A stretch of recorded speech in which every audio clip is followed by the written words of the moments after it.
Hey folks, this is Ollie bringing you up to date on all the goings on in the motorcycle industry right now in our Visordown weekly roundup of news.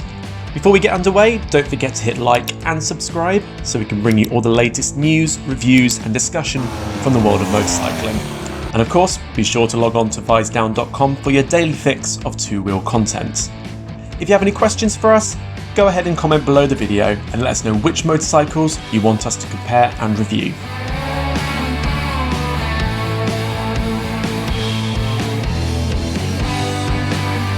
First up, big news for motorcyclists in England as the lockdown restrictions limiting us to only essential journeys is lifted after almost 2 months. We may now use our motorcycles for unlimited journeys to any part of England, provided it is to an open public space, and as a group, provided you all live in the same household. You may also now ride with one other person from another household, provided you maintain social distancing when you're off the bike. However, you may not ride to visit friends and family at another household or ride pillion with someone that doesn't live with you. The rules as of this date are for those residing in England only, so for now you must not travel to Wales, Scotland or Northern Ireland. However, this is an ever-changing situation of course, so please head to visordown.com for the latest on the do's and don'ts of motorcycling right now.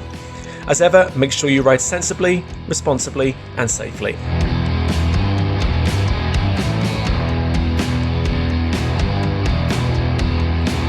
Iconic Italian manufacturer Bimota has been teasing us this week with the first images of the all-new KB4 sports bike.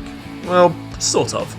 The company posted 2 frustratingly blurry images of the Kawasaki engine motorcycle in its physical form, and while we get a bit of a headache when we look at them for too long, we can see it will stay true to those renders doing the rounds with its bubble front end and retro lines.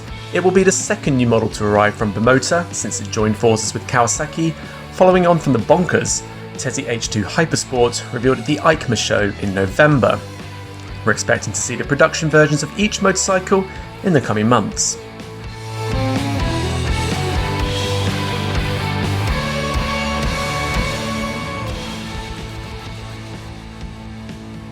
Harley-Davidson's internal overhaul is gathering pace following a decision to abandon the More Roads 2 initiative in favour of focusing on its core cruiser business. While it insists that doesn't mean we won't be seeing it pushing into new sectors, it does mean we'll have to wait a little longer to see them. Both the Pan America Adventure Bike and the Bronx Street Fighter have both been delayed to 2021, having been set to hit the streets later this year. Meanwhile, Harley-Davidson insists it is still committed to furthering its electric motorcycle line, despite the somewhat lukewarm reception to its Livewire from media and customers.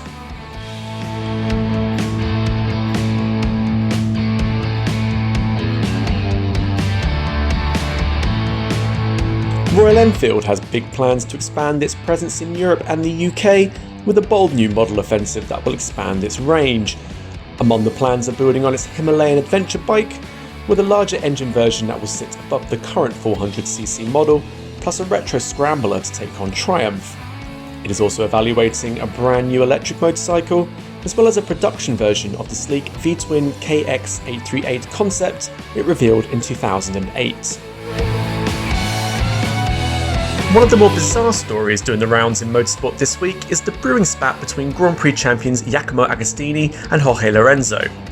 The pair traded a war of words when Agostini first claimed Lorenzo retired by suggesting his head wasn't in the game, saying, "The bike is important, but sometimes it's the head that makes a difference."